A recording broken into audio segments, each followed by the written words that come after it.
Magandang umaga po sa inyong lahat and welcome once again to another pre-recorded video lecture for the subject NCM 107, Care of the Mother, the Child, and the Adolescent. My name is Jeffrey Reboron and today we will be discussing Unang Yakap, the difference between the neonatal and the fetal circulation. So please bring out your handouts, your notebooks, and your ball pens so that you can follow along our discussion. Let's begin, shall we?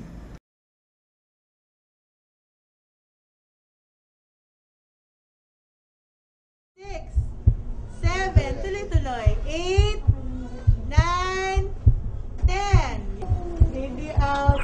7:40.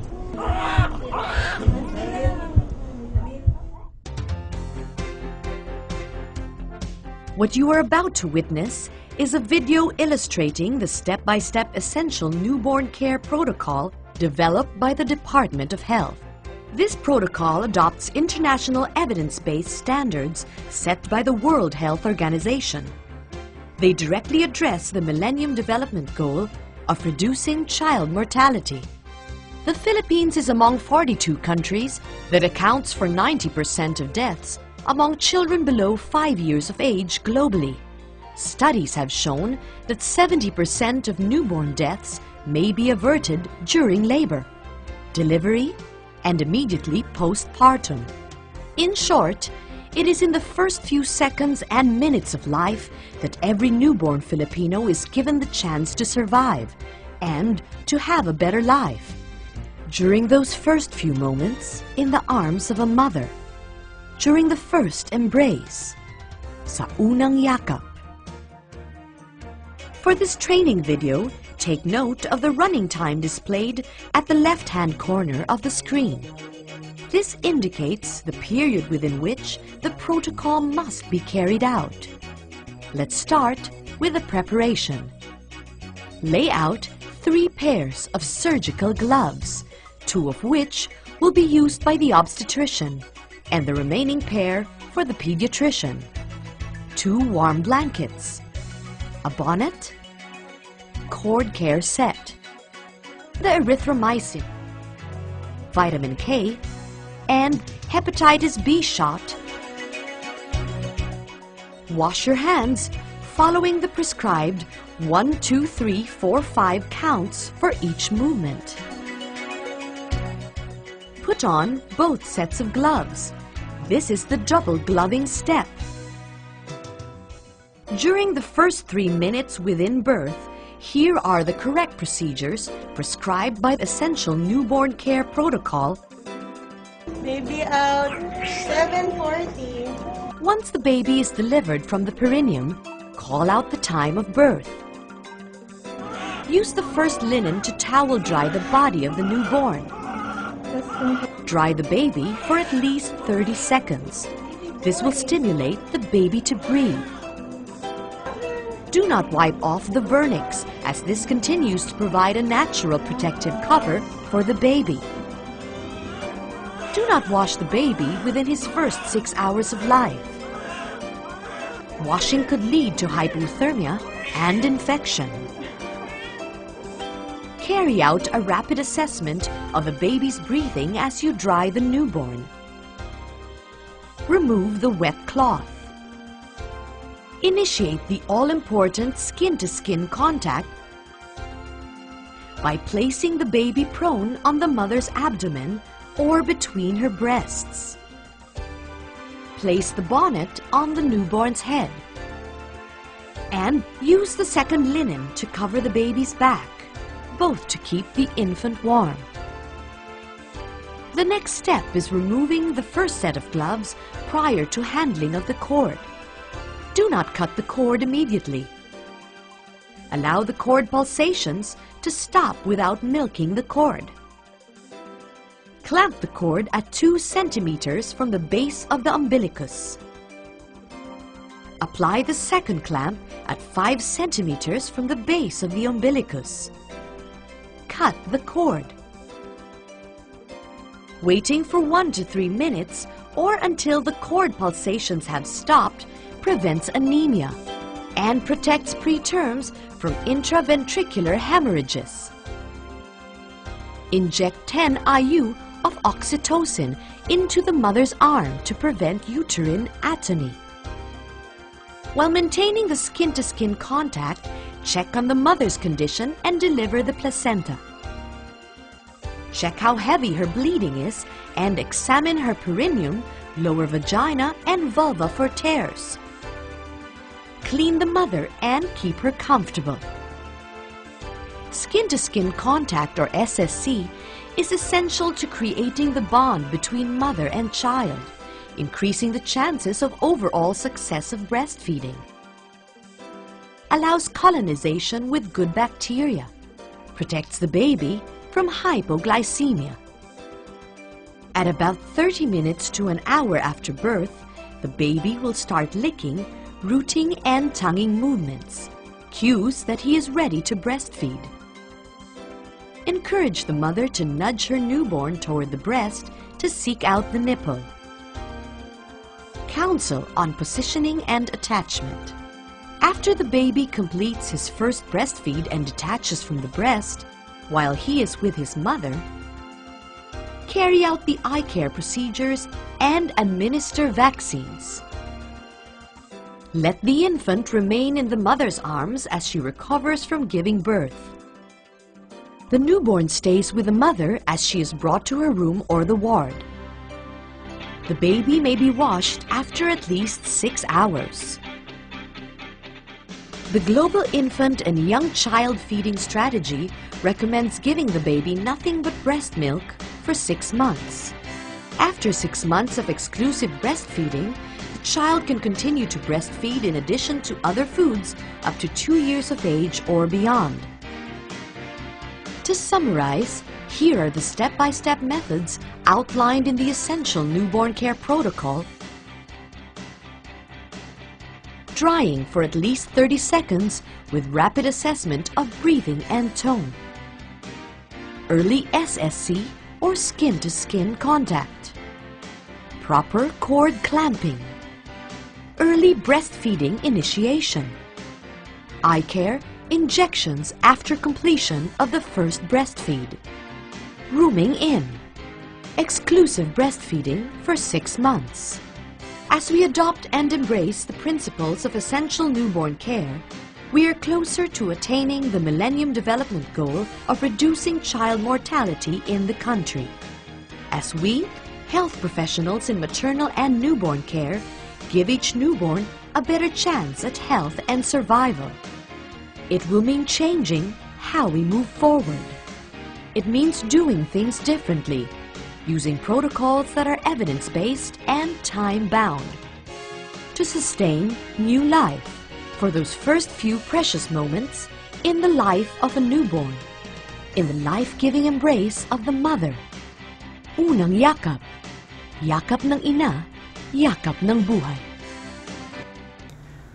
Now that you have already watched the video, I hope that you have a better understanding of how unang yakap is done so that you can also practice these procedures when you go to your duty in your own clinical area, especially in the obstetrics and the delivery room ward.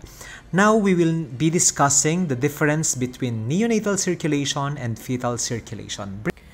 Magandang araw po sa inyong lahat. My name is Dr. Jeffrey Reboron, and today you will be learning about the neonatal circulatory system. In this class, you will learn how our blood, which are unoxygenated, becomes oxygenated or filled with oxygen in our lungs and how it gets distributed to the different parts of your body. But before we learn about how the process is done, we have first to learn the different parts or structures of the circulatory system that are involved in the oxygenation of blood. So first organ that is involved in the circulatory system is our heart. So always remember that the heart has 4 chambers. At ano-ano po yung mga 4 chambers na yon? So when we look at the heart, meron tayong tinatawag dito na right atrium, and the right atrium is situated here. Now, when we also look at the bottom of the right atrium, makikita nyo po dito na nandito po si right ventricle. Alright? So, on the other side, sa kabilang part naman ng ating puso, we also have the left atrium, which is situated here. And we also have the left ventricle, which is also situated here. Okay, so ito po si left atrium. Left atrium, left ventricle. We also have the right atrium and the right ventricle. So those po are the different chambers of the heart.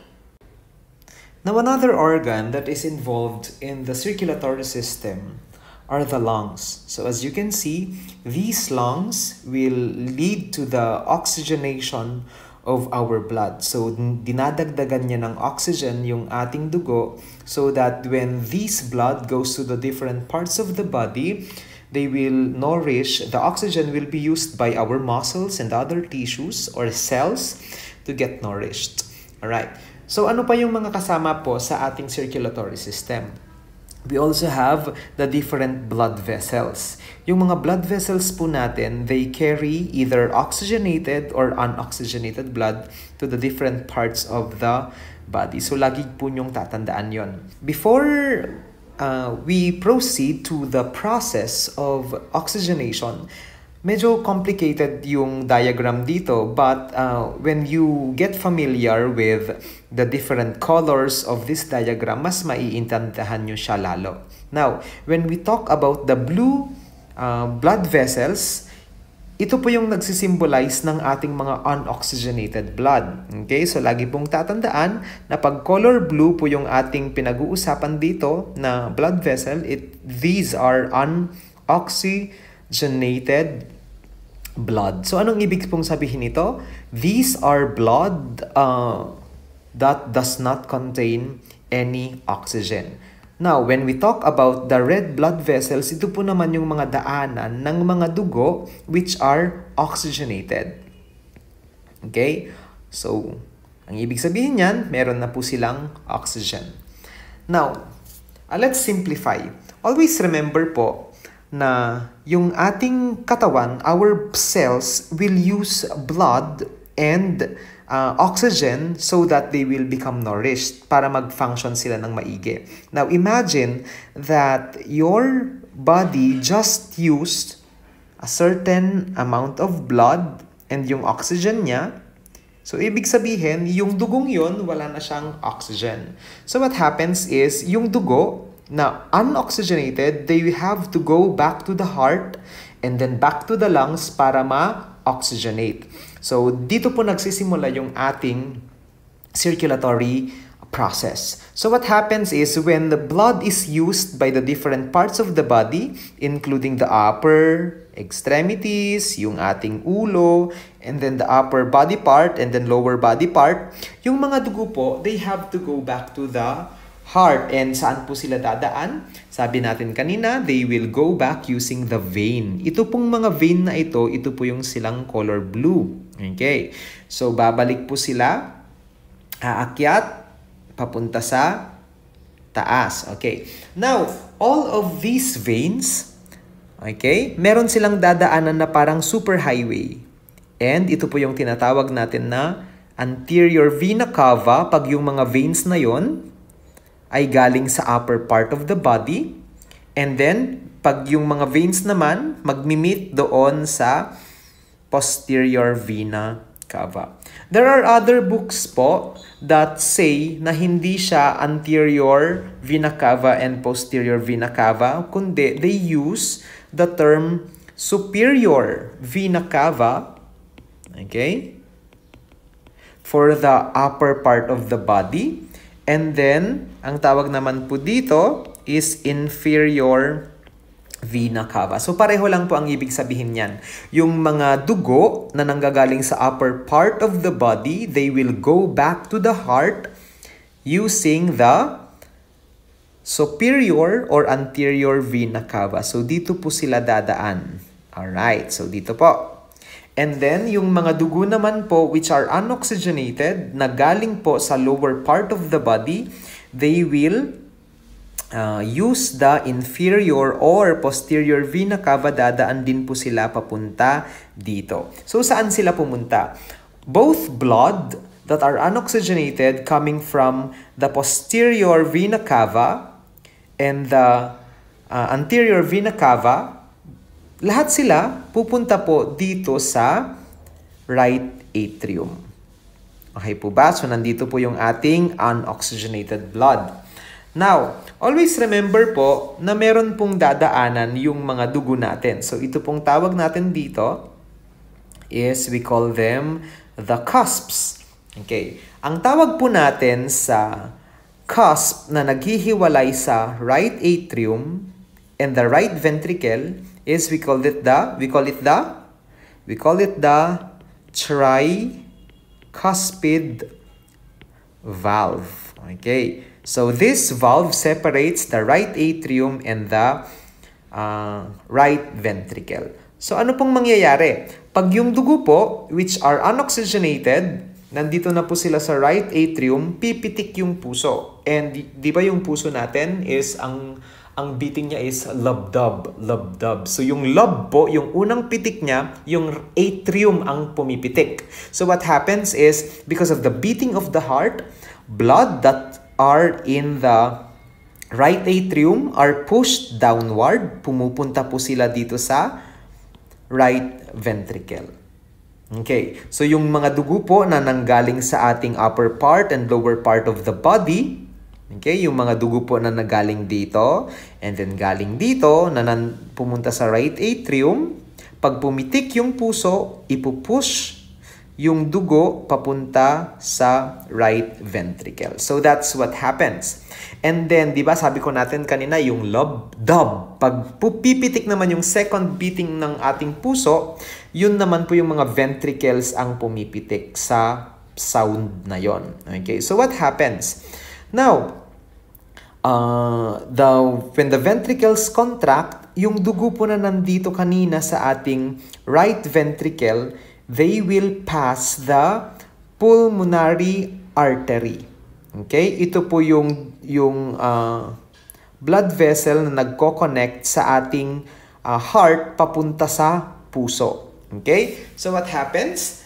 The blood gets to the pulmonary artery and then they will go now to the lungs. So pupunta po yung ating dugo sa lungs, sa ating baga. And what happens is that this blood becomes oxygenated.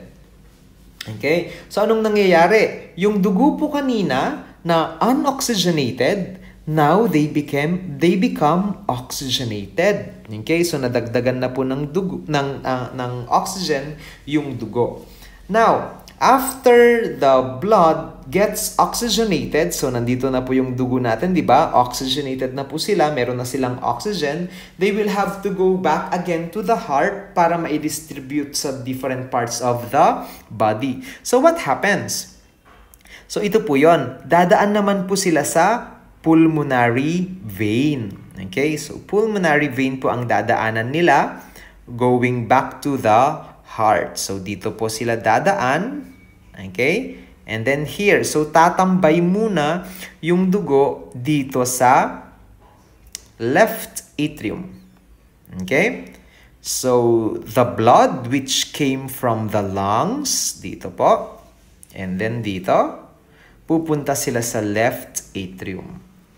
Now, magbibit po ulit yung puso. Lub-dub, lub-dub, lub. Okay? Because of the contraction of the atria of the heart, the blood which are already oxygenated will go down to the left ventricle. At ano naman po yung dinaanan? Anong tawag natin dito? Sa cusp na ito na dinaanan ng dugo which are oxygenated, from the left atrium to the left ventricle. We call that po the bicuspid valve. Okay? So this bicuspid valve is the valve which separates the left atrium and the left ventricle. Okay po? Now, So when the blood is already in the left ventricle, okay, pipitik ulit yung mga ventricles natin, it will be expelled going to the aorta. So dito po yung aorta natin is another superhighway na dadaanan po ng ating oxygenated blood papunta sa different parts of the body using the, anong tawag natin po dito? Arteries. Okay. Ang tawag po natin sa mga blood vessels which carry oxygenated blood, we call them arteries. Okay. So, pupunta sila sa arteries and then going to the different capillaries and then distributing the blood to the different parts of the body. Ano ulit ang mangyayari sa dugo na oxygenated once they reach the cells in the different parts of the body? Yung oxygenated blood po natin will now again become unoxygenated. So that's how our circulation occurs. Okay? So I have a simplified version of this para mas madali po nating maintindihan. Kunwari, this is the upper part of the body and then this is the lower part of the body. Okay? And then ang mangyayari po is meron tayong mga tinatawag na blood vessels wherein dadaanan po ng ating mga unoxygenated blood. So babalikan lang po natin yung discussion natin kanina. And ang first na dadaanan nila, if the body just used the oxygen, ang dadaanan po nilang vein ay, ang tawag natin doon is, okay, superior vena cava if it comes from the upper part of the body, at inferior vena cava naman po if it comes from the lower part of the body. So ito po yun. Here and here. Okay, ulitin ko ha. This one and this one. Next, after po na dumaan yung superior and inferior vena cava, yung dugo, after po dumaan doon, magmimit po sila sa iisang chamber ng puso. At ang tawag po natin doon is the right atrium. Okay? Yung right atrium po natin, makikita natin dito. Okay, so like I said, inferior vena cava, superior vena cava, unoxygenated blood pupunta po dito. Okay, so after po nilang pumunta sa right atrium, the next thing that will happen is that the blood from the right atrium will pass through the, dito po, tricuspid valve, ditong parte. Dadaan siya dito. So, sulat natin. Blood will pass the tricuspid valve and then they will now go to the right ventricle. Okay po ba yun? So, nandito na po tayo sa right ventricle. At saan siya makikita? Dito. Now, after the ventricles contract, yun pong dugo is dadaan sa pulmonary artery and then magdi-divide siya going to the left and the right lungs. Okay. So, what will happen? Yung unoxygenated blood po from the right ventricle, pareho silang dadaan sa pulmonary artery. Okay? And then, yung isa, pupunta sa right lung. Okay? And yung pangalawa naman is pupunta sila sa left lung. Okay. Now, what will happen to the unoxygenated blood when they go to the lungs? Ang gagawin nila is both of them will become now oxygenated. So, the blood that goes to the lungs will now oxygenate the blood. Okay? Now, kailangan po nilang bumalik sa puso. At ano yung gagamitin nila? They will use the pulmonary vein. Okay, babalik po sila sa puso using the pulmonary vein. So, saan po makikita yung pulmonary vein? Nandito po sila. Okay? So, from here, dito, di ba? Right ventricle, papunta dito. And then, oxygenation dito. Babalik sila dito using the pulmonary vein. And both blood which comes from the left and right lobes of the lungs, pupunta po sila dito sa left atrium. Okay? So, saan po natin? Okay, babalik po sila dito sa puso and then sa left atrium. Okay, gets po ba? Okay? Now, when the blood is already in the left atrium, dadaan din siya ulit sa, tawag natin po dito po. Anong tawag natin ulit dito sa structure na to? It's called the bicuspid valve. So, dadaan po siya sa bicuspid valve. Papunta naman po sa right ventricle. So, yung dugo from the lungs will go to the pulmonary artery, left atrium, and then going down to the left ventricle. Dito po. Okay?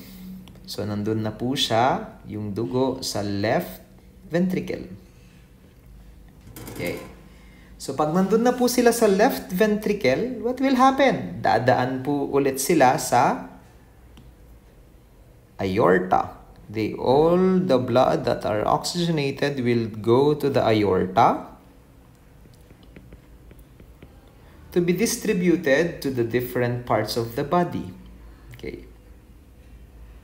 Okay, using ang tawag natin dito naman, arteries. Okay. And then they will go to the upper and lower parts of the body, and then the oxygen will now become consumed. So, magiging unoxygenated na po ulit yung ating dugo. So, that's what happens po in the circulatory system of the neonate. Actually, ito din po yung ginagamit natin na circulatory system. Okay, so ulitin po natin ha, before we end our video, let's again try to trace how our blood moves from our veins to the heart going to the lungs. So ulitin po natin.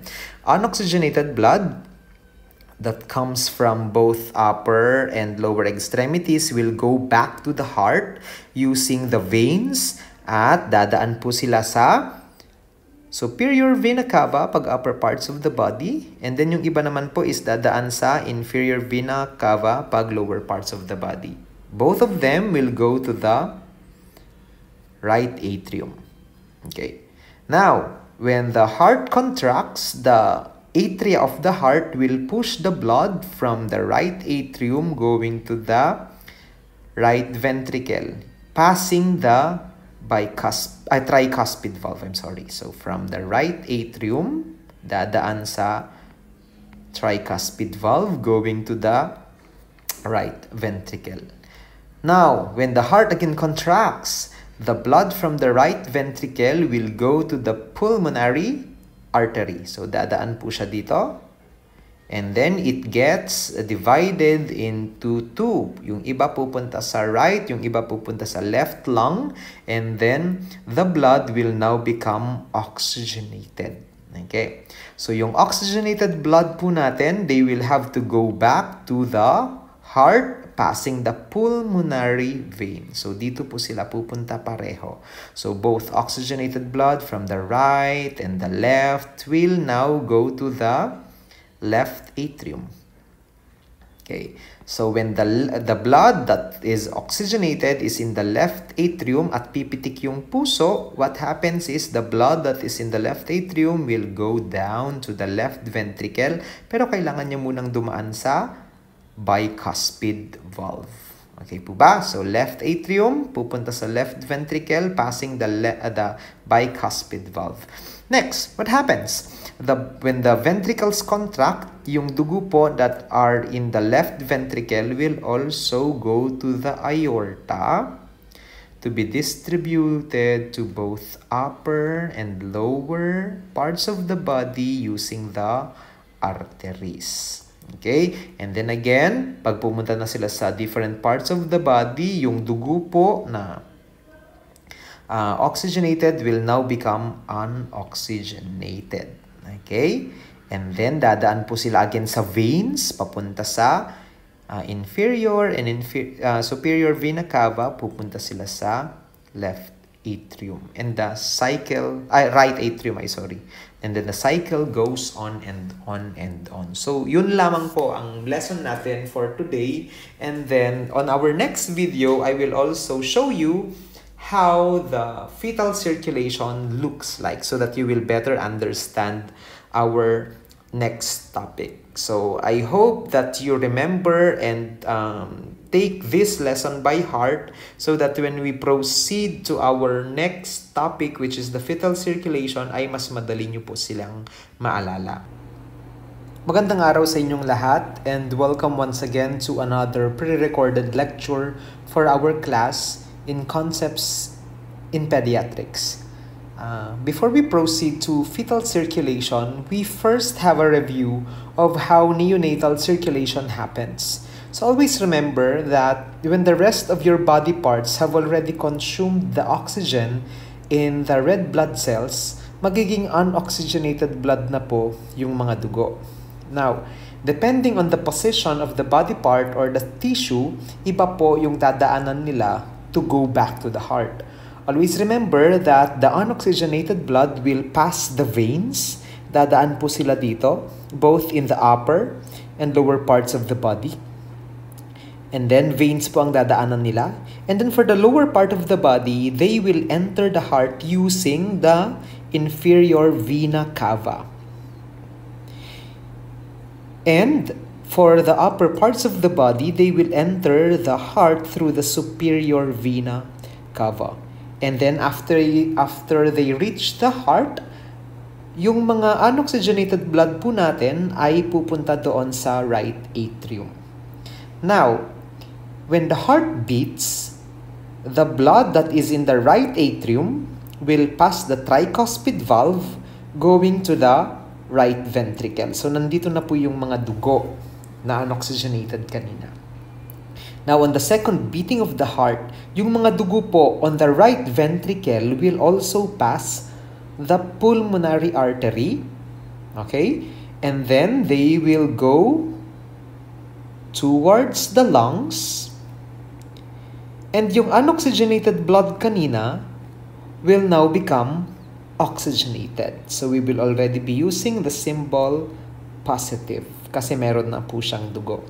Now, the oxygenated blood that is in the lungs will have to go back to the heart for distribution. Okay? So, ano yung dadaanan nila? It will pass the pulmonary vein. So, dito po sila dadaan. And then, they will now reach the left atrium.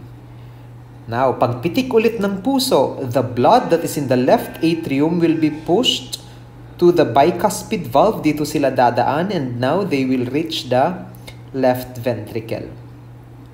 And then the ventricles will contract and then they will push the oxygenated blood going to the aorta. So again, depende ulit sa position ng cells or tissues.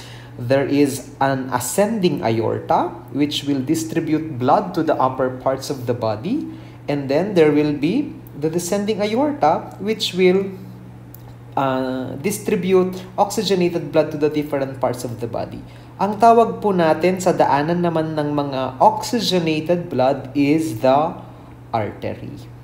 Okay? So when they reach the upper and lower parts of the body, this oxygenated blood will become consumed. At anong mangyayari? They will now become unoxygenated. And then the cycle goes on and on. So that is the neonatal circulation. Now, we go back to the concept of fetal circulation. Always remember na hindi po sila pareho. Bakit sila hindi pareho? Because there are accessory structures that are present in the fetal circulation na hindi na po natin nakikita sa neonatal circulation. At ano-ano yung mga yon? Number one, we have the ductus arteriosus. Wala pong ductus arteriosus sa neonatal circulation. We also have the foramen ovale, okay, which is an opening between the right and left atrium. We also have the ductus venosus. Wala pong ganon sa neonatal circulation. Along with the ductus arteriosus. So, hindi ko makita kung nasan siya. Alright? We also have the umbilical vein and then umbilical arteries, umbilical cord, the placenta. Wala po tayong mga ganyan in the neonatal circulation. Ano pa yung isang difference aside from the fact na marami tayong fetal accessory structure? Okay? Ang isa pang difference po is in the neonatal circulation, dito po, kanina, ang center of oxygenation natin ay dito po sa lungs. Okay? Dito po nagkakaroon ng oxygenation. Alright? But, in the fetal circulation, hindi po lungs ang nagbibigay ng oxygen sa dugo, kundi ang placenta. Okay? Okay? So, the placenta is the center for oxygenation in the fetal circulation. Kaya naman malaki ang difference po ng fetal circulation sa neonatal circulation. Alright. Now, medyo complicated yung ating drawing dito, but I have already simplified a copy of it so that you will better understand how fetal circulation happens. So if you are looking at this drawing right now, you can pause the video. Pwede nyo pong i-pause yung video natin and then you copy the drawing that you have right now, or better yet, kung na-print nyo po yung ating lecture ngayon, maganda po kung makakasunod kayo. Alright. Now, always remember po that the start of the fetal circulation is in the placenta. Ano nga po pala yung function ng placenta? It aims to deliver oxygenated blood from the mother towards the baby. Okay. So, always remember that in the placenta, meron na po tayo ditong oxygenated blood. Bakit? Kasi nga, dito po sa placenta nanggagaling or nangyayari yung oxygenation. Okay po ba? Now, when the placenta absorbs oxygenated blood from the uterus of the mother, it is passed to the baby. Pero ano yung dadaanan niya? Always remember na meron po tayong tinatawag na umbilical cord. Yung umbilical cord po natin, meron siyang ava. Okay, na-discuss na po natin ito. 1 vein and 2 arteries. Okay? So, palitan natin ito para mas maganda.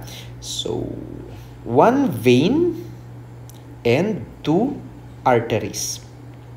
Okay po ba? Now, always remember that oxygenated blood will pass from the placenta going to the umbilical vein. So, dito po. Okay? So, dadaan po siya dito from the placenta going here. Alright? So, dumaan siya sa umbilical vein. And then, pagpasok po sa skin ng dito po sa navel, dito yan tipuseg, dito ubing, ang tawag na po natin doon sa blood vessel na yon is already the ligamentum venosum. Alright. So, pagpasok po from the placenta, the oxygenated blood will pass the umbilical vein. Okay, dito po, dadaan. And then, pagpasok po sa skin or sa navel ng bata, alright, kunwari ito na yung umbilical area. Ang tawag na po sa blood vessel na yon is already the ligamentum venosum. Alright? Now, always remember po na meron ng malaking organ na malapit doon sa navel natin or sa umbilical point natin. At ang tawag sa organ na yon is liver. Always remember that the liver is necessary for blood production. So, ginagamit natin yan para makabuo yung dugo, yung katawan ng fetus ng kanyang sariling dugo. So, the liver is a very vital organ during the growth of the child. So, remember na dahil sa oxygenated blood na po ito, ay kailangan na pong mabigyan agad-agad ng oxygen yung liver. So, the oxygenated blood will go to the liver for nourishment. Okay? Kailangan nating in-nourish si liver. Okay? Pero bago siya makapunta sa liver, it needs to pass the ductus venosus. Ito pong color pink na ito, ang tawag po natin dito ay ductus venosus. Okay, it is the bypass from the ligamentum venosum going to the liver. So ulitin natin ha. From the placenta, there is oxygenated blood. It goes to the umbilical vein. And then pagpasok po sa navel or umbilical point, ang tawag na po natin sa vein na yon is the ligamentum venosum. And then meron siyang shortcut papunta sa liver. Ang tawag natin sa daanan na yon is the ductus venosus.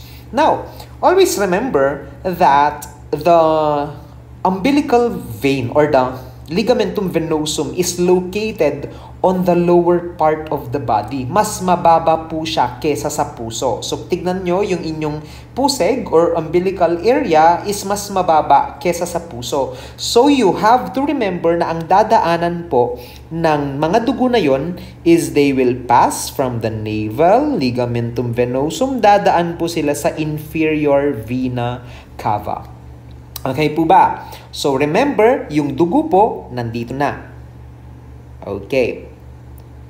Now, dahil po sa oxygenated, dahil po sa sobrang taas ng oxygen content ng dugo na oxygenated blood, there is also high pressure. Okay. Malaki po ang pressure dito sa right side of the heart because of the presence of the oxygen in the blood. Now, dahil po dyan, ang mangyayari ay madidivide yung puso. Hindi puso, madidivide yung dugo. Bakit siya madidivide? Kasi dito po sa fetal structure natin, hindi lang po yung tricuspid valve. Ito po, hindi lang po tricuspid valve ang pwedeng daanan ng dugo. There is also another opening that is present in the heart. Ang tawag po natin doon is the foramen ovale. So, saan po natatagpuan si foramen ovale? The foramen ovale is seen between the right and the left atrium. So, ano pong itsura ni foramen ovale? Ganito po. Para siyang one-way door. Okay. So, mas malaki po ang opening ng foramen ovale as compared to the right at the tricuspid valve. Okay? So, dahil sa sobrang taas ng pressure on the right side of the heart, yung dugo, madidivide po yan. Okay? Into 3. So, what happens? Ito, yung 2/3 of the blood that is oxygenated, okay po ba? So, symbol natin is 2/3. Para makabesa nyo 2/3 na oxygenated blood. And then this one naman is the 1/3 oxygenated blood. Okay. So, dahil sa mas malaki yung butas ni foramen ovale, the 2/3 oxygenated blood will pass from the right atrium going to the left atrium using the foramen ovale. Okay po ba? So, nandito na si 2/3 oxygenated blood. Now, what will happen? It will also follow the same pattern na nangyari sa ating neonatal circulation. So, pagpitik po ng puso, ang mangyayari since ito ay one-way door lang, pwedeng pupunta dito pero hindi pwedeng lumabas ng ganon. So what will happen on the 2/3 oxygenated blood? They will pass from the left atrium, pupunta na sila ngayon sa left ventricle. Okay, 2/3 oxygenated blood nandito po sa left ventricle na ngayon. Ulitin ko ha, dahil sa sobrang lakas ng pressure on the right side of the heart, what happens is that the oxygenated blood will be divided. Some will go to the foramen ovale and the others will go to the tricuspid valve. So, unahin natin yung 2/3 ng oxygenated blood. They will pass the foramen ovale. They will go to the left atrium. Pagpitik ulit ng puso, they will pass the bicuspid valve. Pupunta naman ngayon sila sa left ventricle. Now, when that happens, ang mangyayari is that yung 2/3 oxygenated blood, they will also enter the aorta. Okay? 2/3 oxygenated blood. And then, pupunta naman sila sa upper part of the body. Bakit kaya upper part of the body? Remember po na growth is cephalocaudal. Ibig sabihin, mas maraming growth and development na nangyayari sa upper part of your body kasi nandun po ang ating mga vital organs like your brain, your heart, your lungs, and so on. Kaya pupunta po ang 2/3 na oxygenated blood on the upper part of the body using the ascending aorta. Okay? So, nandito na po si 2/3 oxygenated blood. What will happen? Pag nandun na po sa upper parts of the body si 2/3 oxygenated blood, the body will consume it. Therefore, magiging 2/3 unoxygenated blood na po siya. And then what will happen again? They will pass the veins of the body. Dadaan sila sa veins. And then, babalik po sila papunta doon sa ating umbilical artery. Okay? Umbilical artery. Going back to the placenta for oxygenation. Okay po ba? Nakuha na po ba yung 2/3? Okay, ulitin po natin ha. In the 2/3 oxygenated blood, the blood will go from the right atrium going to the left atrium, from the left using the foramen ovale, from the left atrium going to the left ventricle using the bicuspid valve, from the left ventricle going to the aorta, going to the upper parts of the body, passing the ascending aorta, and then babalik po siya ulit using the umbilical artery. Okay. Now that you got it, we also look at the 1/3 oxygenated blood. Ito naman po yung titignan natin ngayon. Now, yung 1/3 oxygenated blood, mas madali po yung kanyang passageway. Ang mangyayari po is dadaan po si 1/3 oxygenated blood going to the tricuspid valve. Okay? Pupunta po siya sa right ventricle. So, nandito na po si 1/3 oxygenated blood. Now, ang next na mangyayari po, from the right ventricle, the oxygenated blood will go to the pulmonary artery. Bakit kailangan niyang pumunta sa pulmonary artery? Pupunta siya sa pulmonary artery because some of the blood will have to go to the lungs. Yung ibang dugo, kailangang pumunta doon sa lungs. Bakit? Hindi naman siya ginagamit for oxygenation. The blood will go there for nourishment. Bakit? Kasi ito po yung unang organ na gagamitin ng bata pag siya ay pinanganak na. Okay? So, some of the blood will go to the lungs for nourishment sa 1/3 oxygenated blood, but majority of them ay kailangan nang i-distribute sa different parts of the body. So, ano yung gagamitin nilang daanan? So, nakikita nyo po ba ito? Itong daanan dito na nagko-connect ng pulmonary artery going to the aorta. Ang tawag po sa shortcut na yan ay we have the ductus arteriosus. Okay? The ductus arteriosus connects the pulmonary artery and the aorta. So, dahil sa kailangan ng katawan yung 1/3 oxygenated blood. So, yung ibang dugo pupunta sa lungs, di ba? Using the pulmonary artery. Yung iba naman po, from the pulmonary artery, dadaan sila dito sa ductus arteriosus and then they will reach the aorta. Okay, so nandito na po yung ating 1/3 oxygenated blood and now they will go to the descending aorta, going to the different parts of the body using the arteries. Okay. Okay. And then, sa lower part of the body, the oxygen will be consumed. Therefore, yung 1/3 oxygenated blood natin naging 1/3 unoxygenated blood na po siya. Again, they will also pass the veins going back to the umbilical artery, going to the placenta for oxygenation. Okay. So, ganun lamang po kasimple yung ating diagram when we have your fetal circulation. So ulitin po natin ha. Always remember that oxygenation happens in the placenta. So nandito po nangyayari yung oxygenation natin. So meaning, there are oxygenated blood that are present in the placenta. Now what happens? The placenta will deliver oxygenated blood from the uterus, placenta, dadaan siya sa umbilical vein, and then pupunta siya sa ligamentum venosum. Sa ligamentum venosum na po yun, meron pong bypass going to the liver. Now, yung ibang dugo will go to the liver, passing the ductus venosus. Ito po, that's the ductus venosus. Dadaan yung ibang dugo, pupunta sa liver, passing the ductus venosus dahil kailangan ni liver ng nourishment.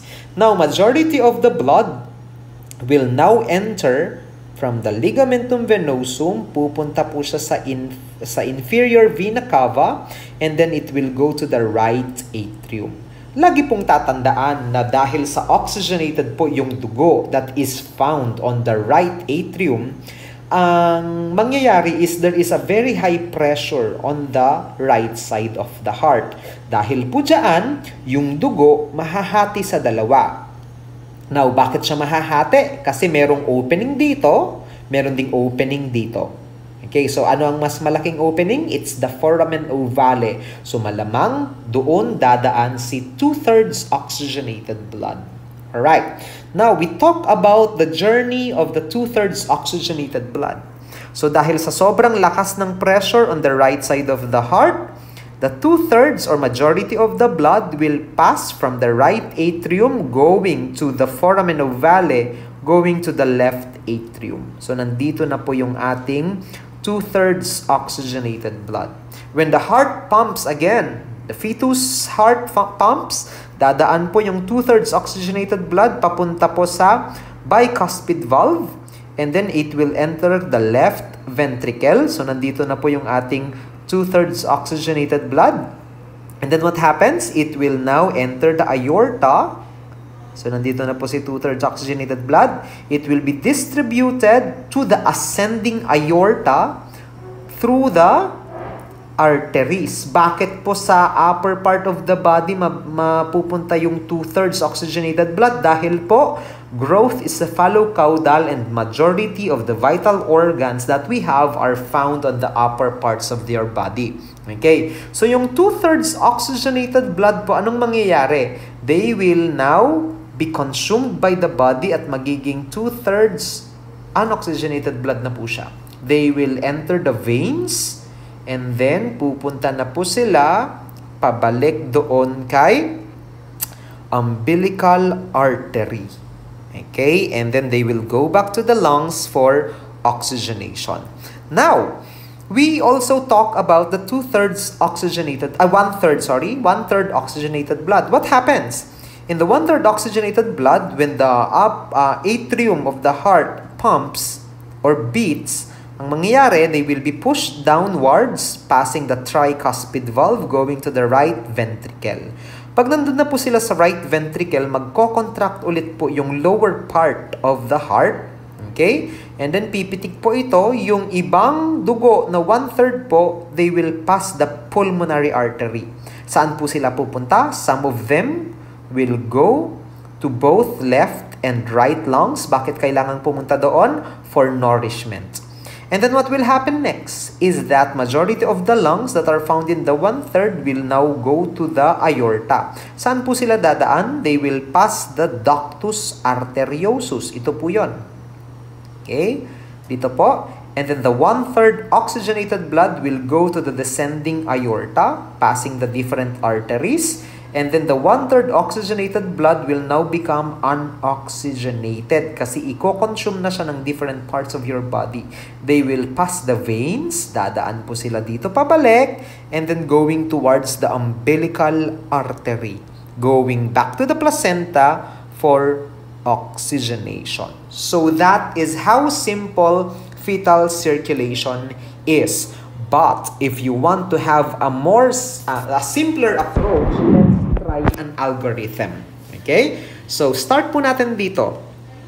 From the placenta, Ano pong dugo ang meron tayo dito? From the placenta, meron po tayong oxygenated blood.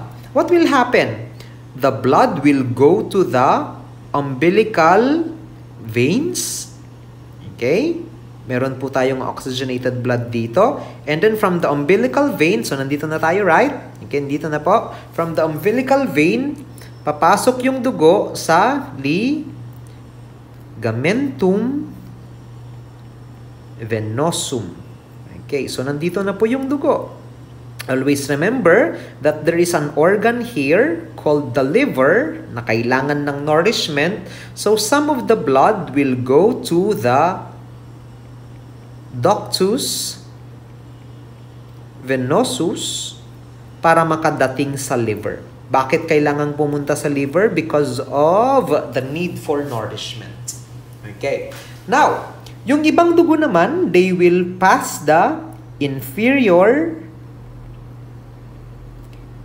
vena cava dahil nga po yung ating navel ay mas mababa sa ating puso.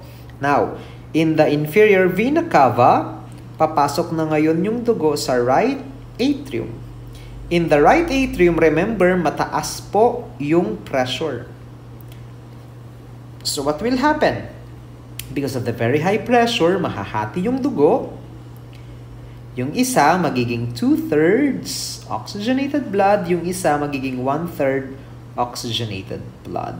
Okay, so unahin po natin yung 2/3 oxygenated blood. Saan po siya pupunta next? It will go to the foramen ovale, going to the left atrium. Nakakasunod ba? Okay. From the foramen ovale, going to the left atrium, saan next na pupunta? They will go to the aorta. And then, distributed to the different parts of the body, specifically sa upper part. Okay. And then, babalik siya using the umbilical artery going back to the placenta for oxygenation. Papunta naman po tayo sa 1/3 oxygenated blood. The 1/3 oxygenated blood will pass the tricuspid valve. Okay? Ay, sorry. From the left atrium, dadaan po muna pala siya sa... Sorry. Ibahin natin, ha? Sorry. Ibahin po natin. Sorry, mayroon akong nakalimutan. From the left atrium, pupunta muna siya sa bicuspid valve. Okay? And then going to the left ventricle, papunta sa aorta to be distributed to the different parts of the body. Okay po ba? So, ulitin natin. 2/3 oxygenated blood will go to the foramen ovale. Okay? Will go to the left atrium. Will go to the bicuspid valve. And then to the left ventricle going towards the aorta. Okay. Next, we also have the 1/3 oxygenated blood. Pupunta po siya sa tricuspid valve. So, dadaan po siya from here. Okay, from here, going there. So, dadaan siya sa tricuspid valve, papunta sa right ventricle. Okay, so from the tricuspid valve, dadaan po siya sa right ventricle. And then what will happen next is, from the right ventricle, yung iba pupunta po sa pulmonary artery. And then they will go to the lungs for nourishment. Okay. However, majority of it will go to the ductus arteriosus, which connects the pulmonary artery and the aorta. So, ito pong daanan na to, ang tinatawag po natin dyan ay ductus arteriosus. Pabalik sa aorta, going to the different parts of the body. So, that is our fetal circulation. Ulitin po natin para mas maintindihan po natin lalo. From the placenta oxygenated blood, they will pass the umbilical vein. After passing the umbilical vein, they will go to the ligamentum venosum, while some of the blood will go to the liver using the ductus venosus for nourishment. Alright.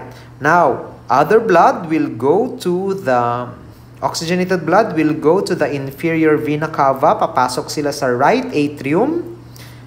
And then the blood will be in the right atrium already dahil sa sobrang lakas ng pressure, magdi-divide into 3 po ito yung dugo. Now, the 2/3 oxygenated blood will go from the right atrium, going to the foramen ovale, going to the left atrium.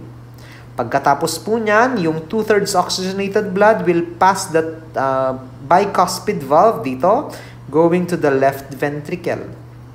From the left ventricle, they will now enter the aorta, okay, which will now pass the ascending aorta going to the upper parts of the body, which will now become unoxygenated because the oxygen is already consumed. They will have to go back to the placenta using the veins and the umbilical arteries. Pabalik pong ganon. Next, we also have the 1/3 oxygenated blood. Yung 1/3 oxygenated blood naman po, dahil sa mas konti sila, dito sila sa mas maliit dadaan, which is your tricuspid valve. They will go to the right ventricle, right? And then some of them will go to the pulmonary artery, which will now nourish both left and right lungs. Pero, yung iba, pupunta po dito sa ductus arteriosus, which will now connect it to the aorta. So, from the pulmonary artery, dadaan sila sa ductus arteriosus, papunta sa aorta, and then they will now be distributed to the descending aorta to the different parts of the body. After it becomes consumed, yung 1/3 oxygenated blood po, magiging 1/3 unoxygenated blood na. And then they will go back to the veins, going to the umbilical artery, going back to the placenta for oxygenation. So that's how simple fetal circulation is. I hope you learned something from me today, and I hope that you get ready for the first quiz next meeting. Again, maraming salamat po, and keep safe everyone.